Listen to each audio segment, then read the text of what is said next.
저희들이 10번째로 칭찬받는 교회에 대해서 오늘은 데살로니가 교회에 대해서 말씀을 나누기 원합니다. 양승훈 교수가 쓴 물에 빠져 죽은 오리라는 책이 있습니다. 이 책에서 한 예화로 이제 설명하고 있는데, 자동차 서비스 회사에 근무하는 분이 서울 본사에서 근무하다가 일산에 있는 회사의 부품 창고로 자리를 옮겼습니다. 일종의 좌천인 셈이라 마음이 좀 울적했습니다.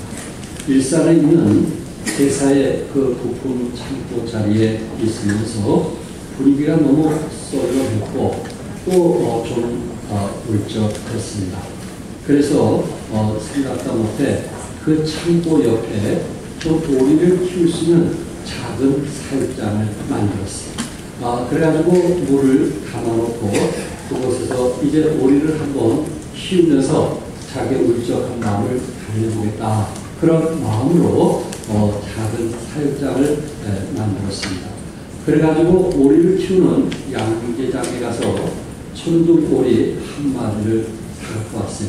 그리고 얼마나 참 그 기분이 좋았는지, 그래서 사갖고 와가지고 작은 사육장에다가 이제 그 물에 집어넣고 그 다음에 퇴근을 하게 되었습니다. 그리고 출근하면서, 다음날 출근하면서 이제 자기가 만들어놨던 작은 사육장에서 열심히 노는 오리를 생각하면서 문을 딱 여는 순간 자기가 만들어놓은 그 사육장에 오리가 죽어있는 겁니다. 그것도 물속에 죽어있는 겁니다. 이분은 이해가 안 되는 거예요. 아니 세상에, 오리가 어디서 죽어요? 물속에서 죽다니. 세상에 오리가 물속에서 죽다니.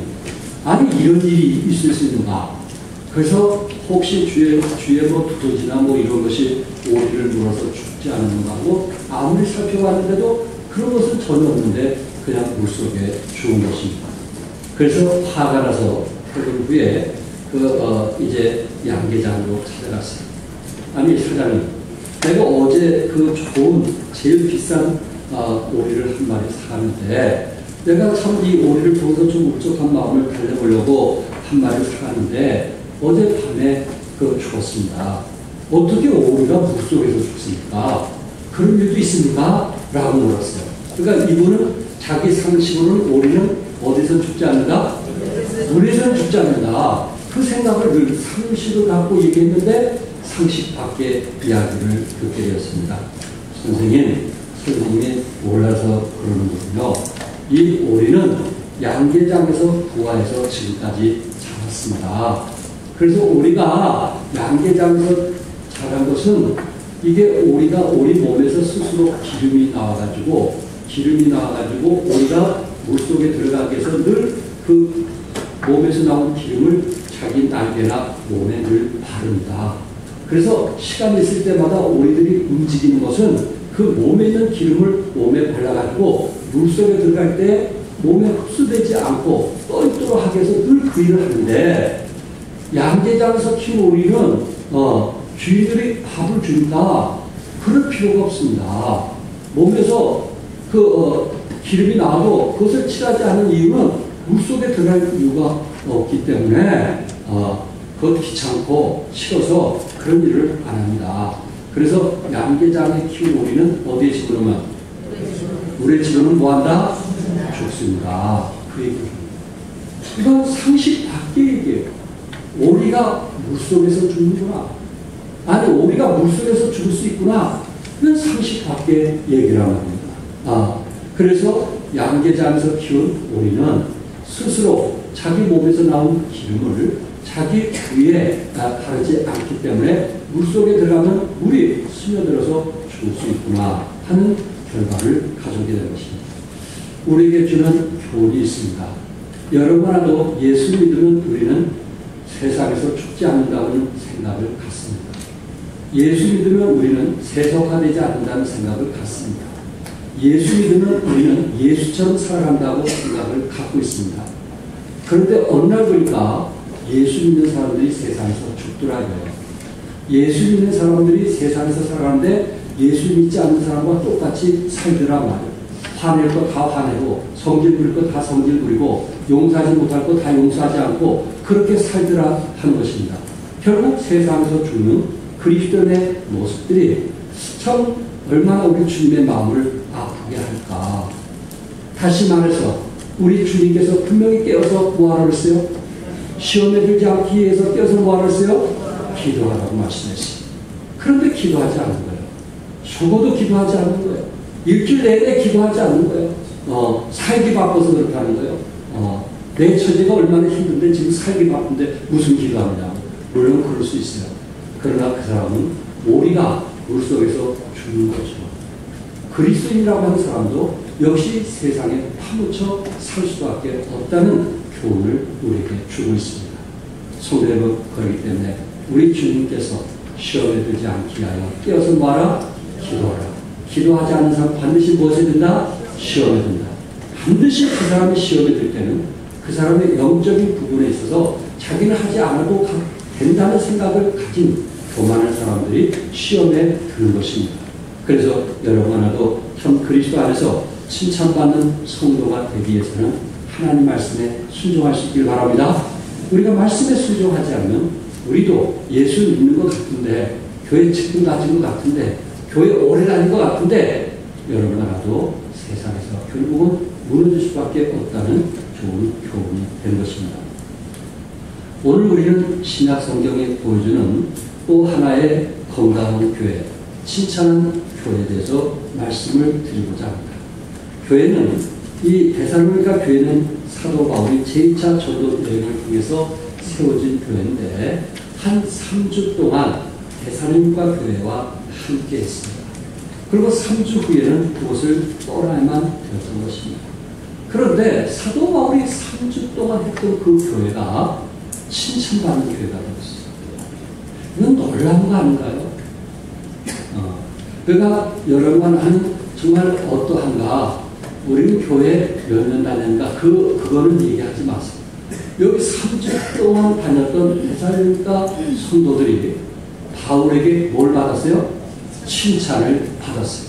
그러니까 우리의 믿음은 결국 세월과 연결되는 것은 아니다. 꼭 세월과 이렇게 연관해서 얘기해서는 안 된다. 그 순간 하나님께서 그날 그 주에 어떤 말씀으로 우리를 어떻게 역사할지 그 말씀이 우리 인생을 바꾸기도 하고 우리의 행복감도 바꾸기도 하고 우리 인생관도 바꾸게 하더라 하는 것을 여러분 내가 기억할 수 있기를 바랍니다.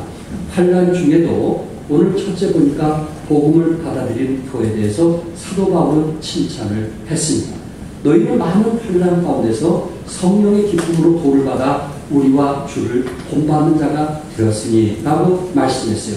여기에 성도들은 많은 환난 중에도 도를 뭐했다 그랬어요?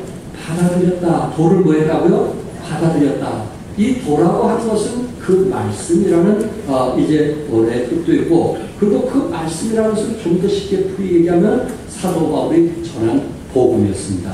예수 그리스도가 이 땅에 오셔서 참 이제 고난당하시고 죽으시고 3일 만에 부활하셨다는 그 복음에 대한 말씀을 증거하게 되었을 때 데살로니가 성도들은 그 당시에는 물론 교회가 없었겠지만은 저들이 한 사람 한 사람 그 복음을 받아들이고 예수를 믿은 후에 그곳에서 데살로니가 교회가 세워졌는데 그 데살로니가라고 하는 곳에 가서 사도 바울이 복음을 전했는데 몇 주간 전했다고요?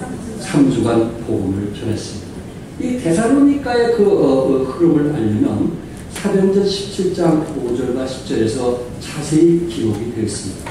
사도 바울은 선교여행을 빌립보에 가서 이제 선교하셨고 그리고 그곳을 떠나서 간 곳이 바로 데살로니가에 갔는데 데살로니가 가자마자 어디에 들렸냐면 그 안식일이라 회당에 들어갔습니다. 그러니까 회당에 이렇게 들어가면은 유대인들이 그 당시에 안식일을 지키기 위해서 늘 그들은 철저하게 안식일을 지켰기 때문에 회당에 가득 차게 모였습니다.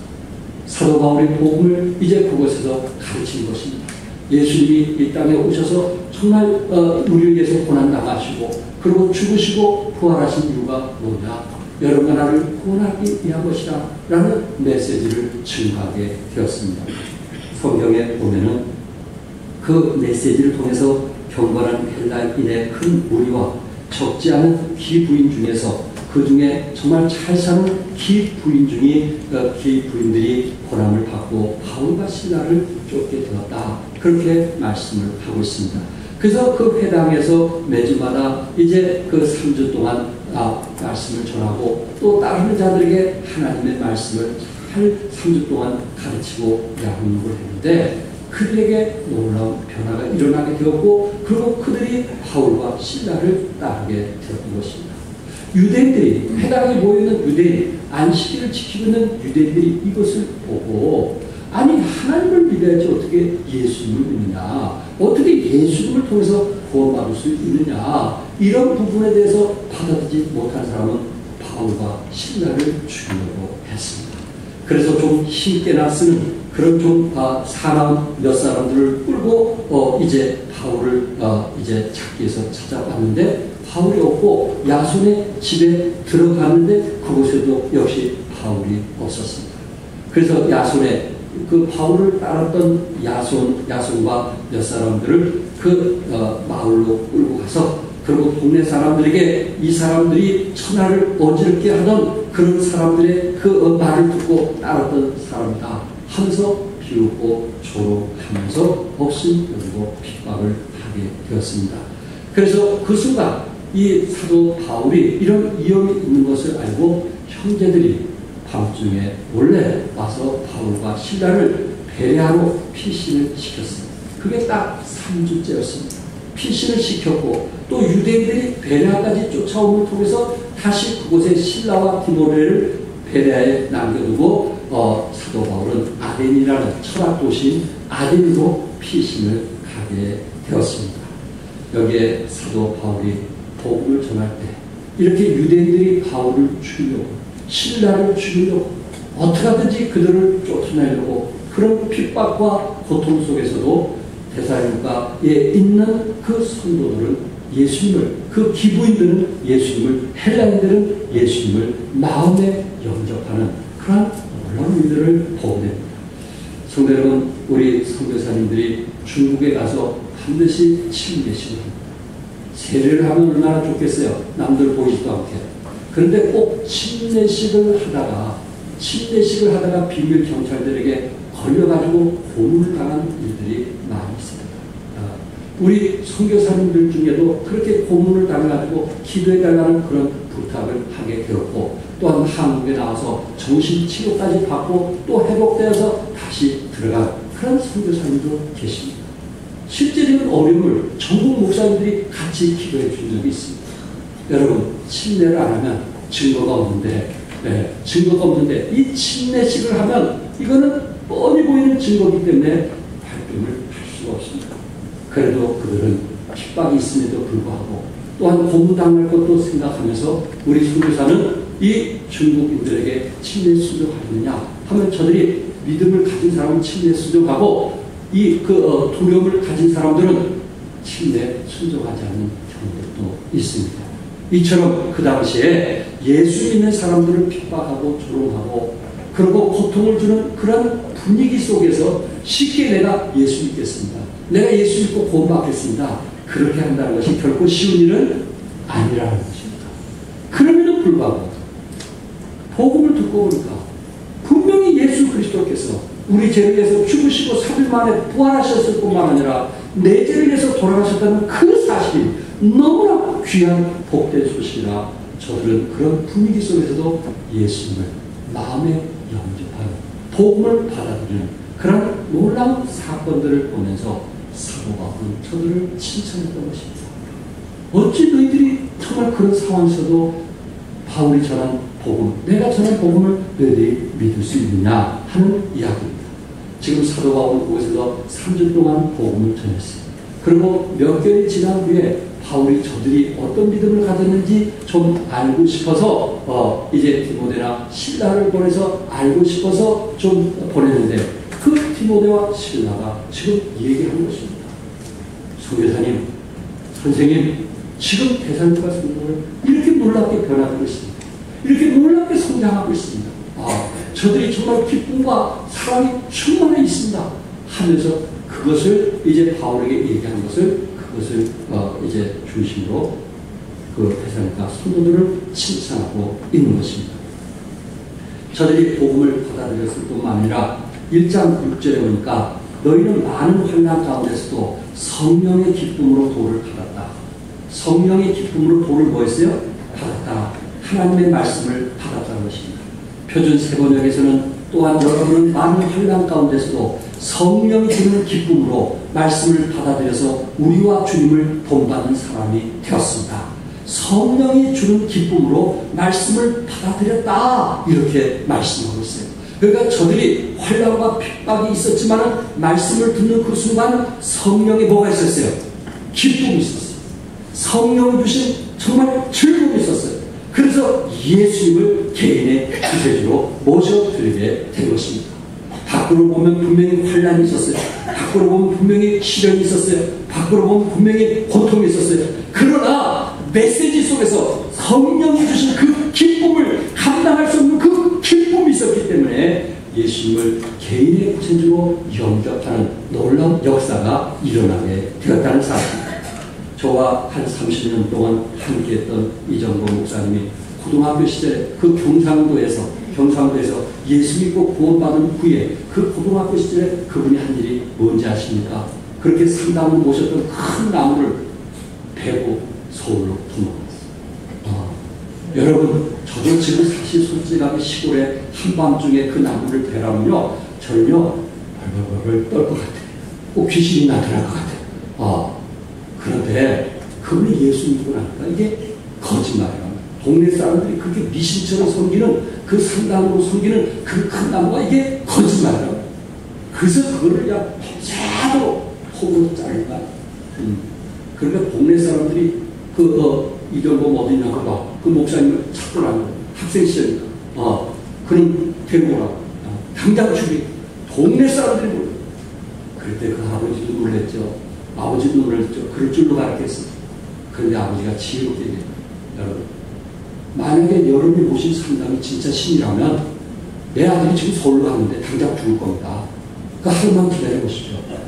근데 내 아들이 살았다면 이것이 거짓입니다. 그렇게 그 말이 맞거든. 근데 지금까지 살아계신 거 믿으시기 바랍니다. 이것을 뱀으로써 오는 핍박을 알았을까요? 몰랐을까요? 이것을 뱀으로써 오는 고통을 알았을까요? 몰랐을까요? 그러나 성령이 주신 그 기쁨을 고난을 능히 이기게 하더란 말이에요. 핍박을 능히 이기게 하더란 말이에요. 이 성령의 기쁨이라는 것은 이거는 말로 표현할 수가 없는 거예요. 예수 믿고 구원받은 사람들에게 여러분이 체험할 수 없는 성령의 기쁨을 우리에게 주신 거예요. 그래서 대단한 성도들이 이 같은 유대인들 속에서도 예수 믿고 그 기부인들이 그 당시 그곳에서 그래도 잘 사는 사람 이 기부인들이 예수 믿고 구원받고 그리고 사도 바울을 도와줬던 이런 역사들이 일어나게 됐는데 여기 그 1장 9절에 보니까 뭐라고 말씀했어요? 1장 9절에 너희가 어떻게 우상을 버리고 하나님께로 돌아와서 이렇게 말씀했거든요. 우상을 뭐 했다 그랬어요? 버렸다 그랬어요. 우상이란 말을 사전에 찾아보니까 아무것도 아니게 우상인 거예요. 허망한 게 우상인 거예요. 무익한 우상이라는 거예요. 무지가 우상이라는 거예요. 의미가 없다는 거예요. 여러분들이 우리 유교 문화도 우상이지만 당시 헬라와 로마 문화는 사실상 우상 천지의 문화였어요. 우상 천지의 문화였어요. 근데 저들이 우상들로부터 하나님을 향했다. 다시 말해서 방향을 전환했다. 완전히 방향을 전환했다는 의미로 말씀을 하고 있습니다. 데살로니가 성도들은 인간 우상, 황제 숭배, 유물 우상, 배금주의, 미신 우상들을 이제 섬겼던 그 모든 것을 버리고 하나님께로 완전히 뭐 했다고요? 돌아왔다는 것입니다. 아멘. 뭐 했다고요? 돌아왔다는 것입니다.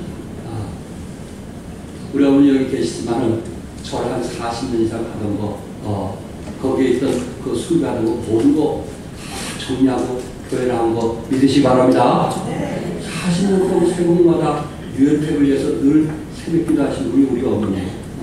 잘못 기도하셔서 그렇지, 그래도 저를 위해서 40년 동안 물도 넘고 그 앞에 기도한 거예요. 근데 그 부처를 다 정리하시고, 모두 정리하시고 교회 나온 거예요. 동생은 동자랑 같이 나오고. 근데 사실 우리 동생도 고등학교 때 우리 도화 성도신에게 같이 나가면서 섬겼고 함께 했던 우리 동생입니다. 그러나 그거는 쉬운 게 아니에요. 저희 큰 형수님,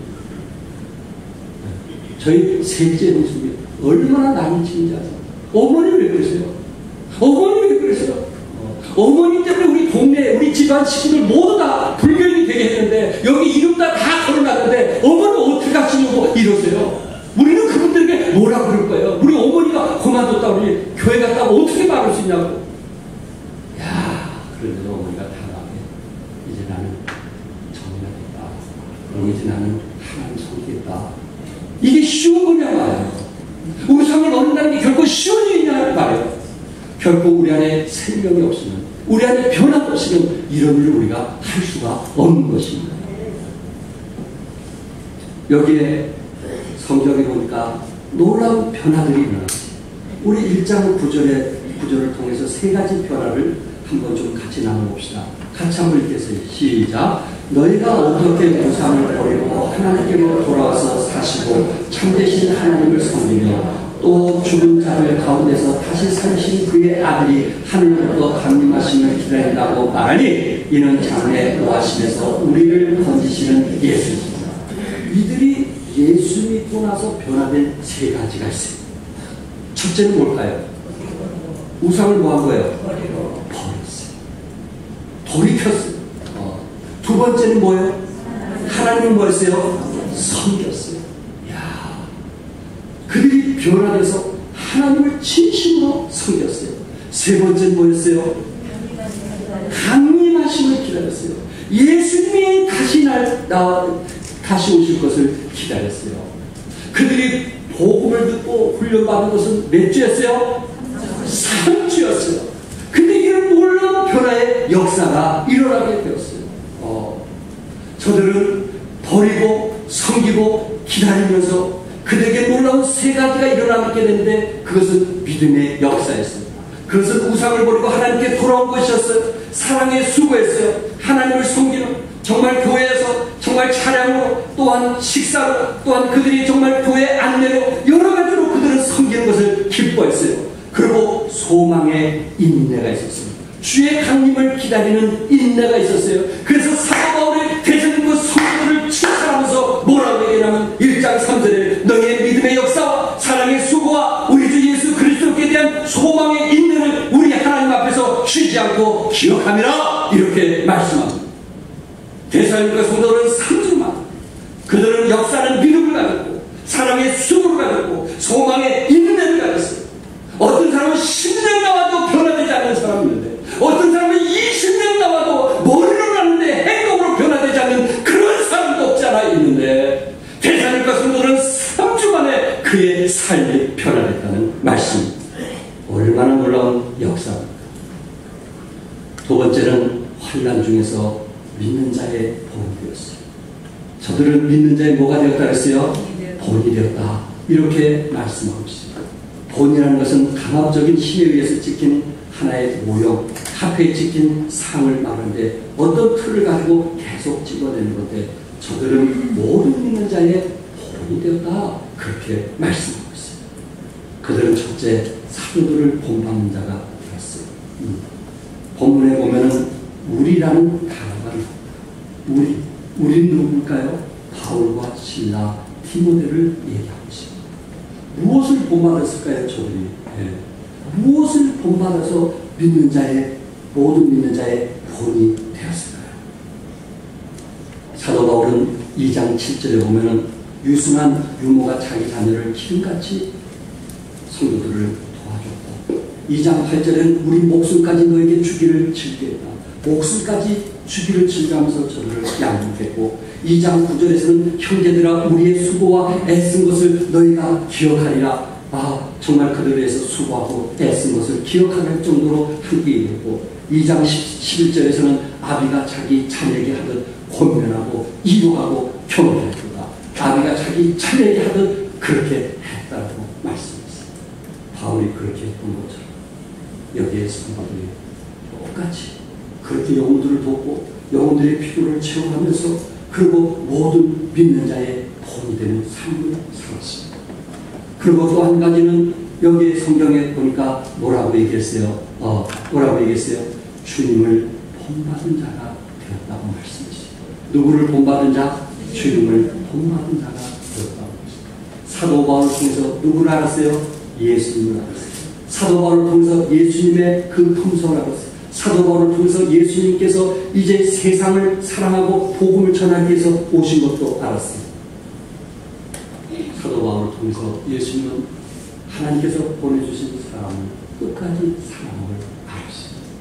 데살로니가 성도들은 바울을 통해서 예수님을 알게 되었고, 그리고 예수님의 품성, 겸손함과 온유함을 가지면서 정말 그들은 주님이 명령하신 땅 끝까지 복음을 전하는 데 최선을 다했던 것을 보고, 성도 여러분, 여러분하고 우리 삶에 정말 변화가 일어나서 다른 사람에게 본이 되고 영향을 미치는 여러분과 내가 될 수 있기를 바랍니다. 지난주에 어떤 분은 실망했어요. 그래서 한 3시간 동안 같이 교제하고 마음을 나누는데 그분의 입에서 끊이지 않는 게 2가지가 있었어요. 목사님, 찬양들이 너무나 복된 찬양이고 찬양들이 너무나 많이 변화됐어요. 제가 듣는데 축복됩니다. 그러면 저는 찬송 진짜가 아닌데 왜 이렇게 행복한지 그 시간 너무 좋았어요. 또 하나는 우리 성도 중에 변화를 얘기했어요. 그분 그렇게 변화될 줄 몰랐어요. 그렇게 주님 열심히 사랑할 줄 몰랐어요. 목사님, 정말 제가 교회에서 온 곳을 얘기하는데 그분의 변화를 통해서 제 마음에 늘 그렇게 살고 싶은 마음이 있습니다 하는 얘기예요. 그 얘기 들었을 때 모든 것을 제가 다 얻은 것처럼 즐거움으로 제 안에 돌아왔습니다. 성도 여러분, 정말 여러분들이 주님을 위해서 다른 사람의 본이 되기 때문에 말하지 않는 성도들 마음에 뭔가 심려지는 것이 있더라고요. 나도 그렇게 좀 사랑하고 나도 그렇게 좀 섬기고 나도 그렇게 좀 열성을 갖고 싶은 소원들이 있더라 하는지. 철로 역정의 저자인 존 버는 잘 아시죠? 물론 이분이 침례의 목사. 근데 이분이 젊었을 때 어릴 때부터 교회에 다녔어요. 신앙생활을 했어요. 그런데 이분이 삶에 변화가 없는 거예요. 영향을 미치지 못하는 거예요. 교회 오면 왜 그렇게 시간이 지루한지, 왜 이렇게 오래 가는지, 그렇게 늘 생활했는데, 그런데 다른 사람은 변화되더란 말이에요. 다른 사람은 늘 웃음이 있더란 말이에요. 다른 사람은 늘 찬양이 있더란 말이에요. 이거에 대해서 자기가 나는 왜 그런가? 나는 왜 그런가? 이런 생각을 갖게 됐어요. 그런데 오늘 마태복음 13장의 말씀을 읽으면서 충격을 받았어요. 하나님께서 말씀의 씨를 마음에 뿌릴 때, 밭에 뿌릴 때 누가 와서 먹어요? 사탄이 와서, 새가 와서 씨를 쪼아 먹듯이 사탄이 빼앗아갔다는 사실을 알고 있어요. 아니 세상에 내가 변화되지 않는 것은, 내가 성장되지 않는 것은 누구 때문이야? 누구 때문이야? 뭐 때문이야? 늘 자기는 그렇게 얘기했는데 자기 자신의 문제가 있다고 전혀 생각하지 않는데 성경 말씀을 보니까 하나님 말씀이 씨앗처럼 내 마음에 뿌려질 때 내가 다른 생각을 갖고 다른 마음을 가지고 교회 오면 하나님께서 그 말씀의 씨가 자라지 못하도록 훔쳐간다는 사실을 알았어요. 사탄이 훔쳐갔다. 사탄이 말씀의 씨를 훔쳐가더라. 그 순간 우리가 어떻게 했어요? 이건 다른 사람 문제가 아니구나. 내 문제구나. 내 마음이 열리지 않아서 그렇구나. 내 마음이 밭을 갈지 않아서 그렇구나. 내 마음이 정말 돌밭 같았고 그거 길밭 같기 때문에 새가 와서 그 씨앗을 뺏어가는 거야. 그 사실을 알고 그때부터 말씀의 길을 듣기 시작합니다. 그리고 말씀을 통해서 늘 전해진 메시지를 들으면 거기에서 오늘 하나님께서 나에게 무슨 말씀을 주셨지? 그것을 적용하려고 애를 써요. 한 주, 두 주, 세 주 지나면서 그렇게 강팍했던 마음이 열리기 시작하고, 그리고 웃음이 있고, 그리고 찬양이 있고, 기도가 있으면서 마음에 주님을 사랑하는 마음으로 변화되기 시작했다는 시라의 이야기입니다. 성도 여러분, 믿는 자의 본이 되는 것, 그것은 우리의 수고 없이는 저절로 되는 것이 아닌 것입니다. 하나님 말씀이 여러분 안에 뿌려졌을 때 여러분들도 그렇게 살기 위해서 한번 노력해보지 않겠어요? 그런 삶을 살기 위해서 노력해보지 않겠어요? 하나님께서 여러분 생애를 축복하실 것입니다. 끝으로 복음의 영향을 주는 교회가 되었습니다. 오늘 본문의 8절 보면 주의 말씀이 너에게로부터 마게도냐와 아가야만 들릴 뿐 아니라 하나님을 향하는 너의 믿음의 소문이 각처에 퍼짐으로 우리는 아무 말도 할 것이 없노라. 주의 말씀, 물론 복음을 가르칩니다. 이 복음이 여기 보니까 아가야만 들릴 뿐 아니라 이 들린다는 말이 밖으로와 울려 퍼지다는 합성으로 된 것인데 이 들리다는 말은 나팔소리처럼 울려 퍼진다는 말입니다. 크리소스톰이나 또한 라이크 푸시라고 하는 신학자들도 이것이 나팔소리가 울려 퍼져 나가는 것, 이것이 바로 들린다는 의미다, 이렇게 표현을 하고 있습니다. 저들의 대사님과 성도들의 믿음이 나팔소리처럼 이웃에게, 이웃나라에게 퍼져가는, 알려져가는 이런 대사님과 성도들이 되었던 것입니다. 성도 여러분, 대사님과 성도들은 3주, 회당에서 3주 말씀을 듣고 그리고 양육하고 훈련했는데 그것이 계기가 되어서 저들의 믿음이 이웃 나라까지 퍼져가는 울려지는 나팔소리로 울려지는 위대한 하나님의 사람들이 되었던 것입니다. 그렇구나. 우리 성도들 가운데도 참 저분 믿음이 아름답다. 우리 성도들 가운데도 나도 저렇게 좀 변화되고 싶다. 이런 말을 들을 수 있는 것처럼 이것이 교회에 국한된 것이 아니고 이웃교회, 또한 한국에, 또한 미국에, 전 세계에 우리의 믿음이 참 영향 주시는 여러분과 내가 될 수 있기를 바랍니다. 저들은 몇 주 동안 공부했어요? 몇 주 동안 공부했어요? 3주 동안. 어떻게 3주 동안 이런 역사가 일어날 수 있는가?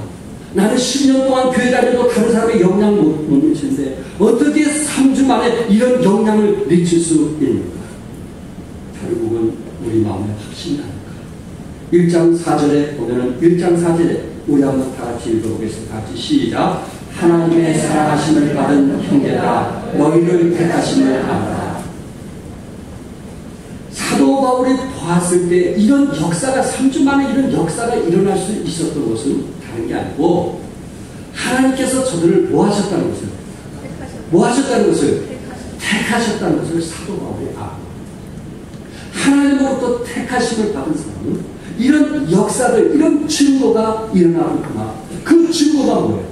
하나님으로부터 택하심을 받은 사람의 증거가 뭐예요? 여기에 5절에 보니까 이는 우리 복음이 말로만 너에게 이른 것이 아니라 오직 능력과 성령과 큰 확신으로 된 것이니 우리가 너희 가운데서 너희를 위하여 어떠한 사람이 된 것은 너희 아는 바와 같으니라. 여러분, 내가 하나님으로부터 택하심을 받았으면 우리에게 나타나는 것이 있는데 능력과 성령과 큰 확신으로 된다고 말씀했습니다. 성도 여러분, 복음 전하는 것은요 말재주로 하는 게 아닙니다. 우리 말이 더딜나 할지라도 능력과 성령과 확신이 있으면 여러분들이 변화가 되고 여러분들이 인생이 변화가 되는 거예요. 만약에 하나님께서 말 잘하는 사람을 쓰기를 원했다면 그 당시 헬라사에서 흔해 빠진 소피스트들이 하는 말, 철학자들이 하는 말, 그들은 말쟁이 아닙니까? 얼마나 말을 잘하는지 달병가 아닙니까? 운명가들 아닙니까? 말의 기교를 부리면서 하는 사람들 아닙니까? 아마 하나님께서 그런 사람을 썼어요. 오히려 바울처럼 말을 더디하는 그런 바울을 쓰지 않았을 거예요.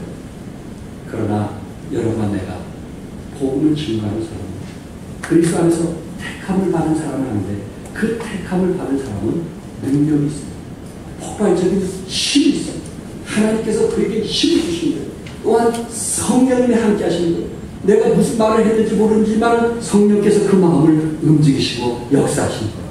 또한 큰 확신으로 되어진 거예요. 이것은 이 주관적인 마음 상태를 가리켜서 얘기하는 거예요. 내면적 영적 상태를 가리켜서 말씀하고 있는 거예요. 우리가 누구에게 전하든지 우리가 확신을 갖고 복음을 전하는 거예요. 왜? 하나님부터 모함을 받기 때문에 택하심을 받았기 때문에 그렇습니다. 당시 제자들은 부활의 예수를 전하다가 공의 앞에 끌려가고 투옥되고 예수 이름으로 말하지 말라고 하는 엄한 명령을 받았습니다. 그러나 저들은 뭐라고 말했습니까? 사도행전 4장 19절에 하나님 앞에서 너희 말 듣는 것이 누구 말씀 듣는 것보다 하나님 말씀 듣는 것보다 옳은가 판단하라. 그렇게 말했습니다. 그리고 우리는 보고 들은 것을 말하지 않을 수 없다라고 말했습니다.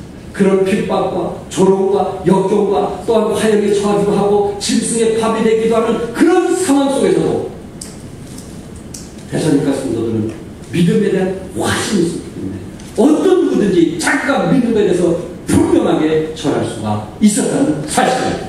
이것이 그들이 더 나은 세계 복음을 전하는 위대한 일을 하고 있습니다.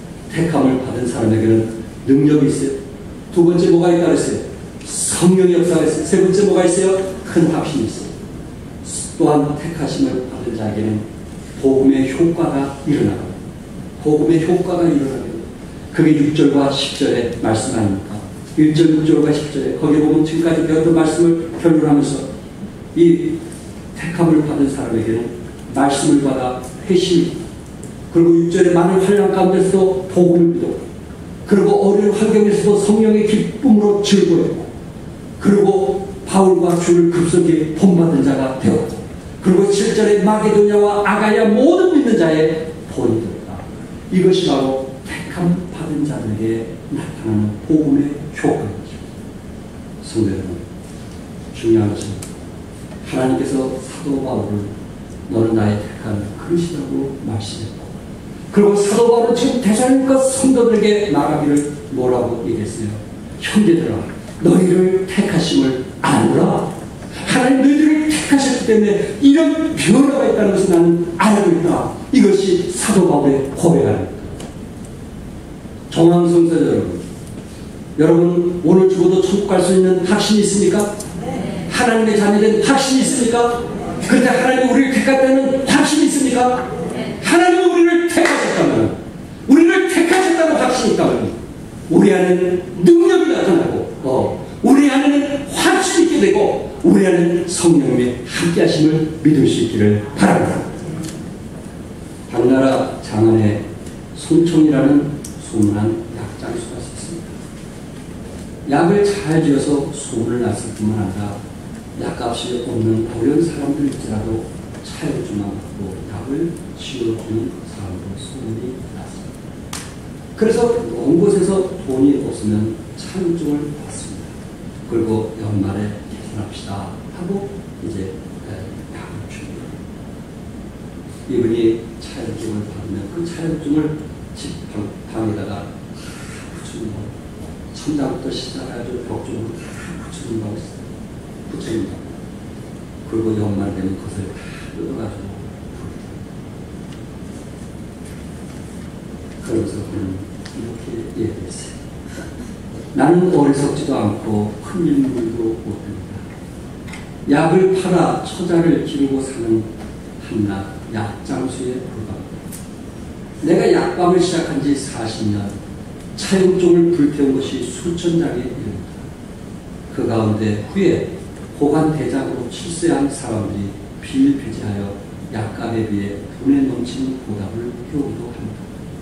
반면에 약값을 빼어먹고 도망친 사람도 적지 않으나 우리 식구들이 먹고 사는 데는 큰 영향을 끼치지는 못합니다. 의미는 약을 하지 않습니다.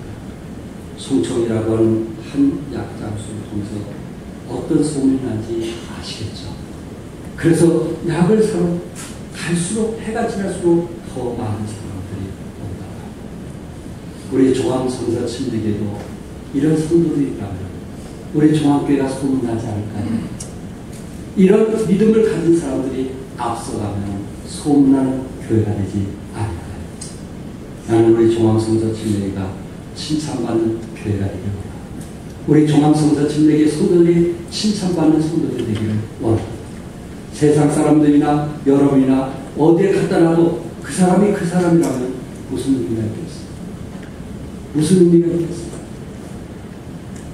그들이 화낼 때 우리는 용서하고 그들이 미워할 때 우리는 화내고 뭔가 우리는 세상 사람과 다른 모습들이 드러나게 될 때 우리의 믿음들이 서늘하게 변화가 일어나게 역사가 있을 것을 믿습니다. 여러분한테 칭찬받는 여러분과 내가 되길 주님의 이름으로 축복합니다. 기도하겠습니다.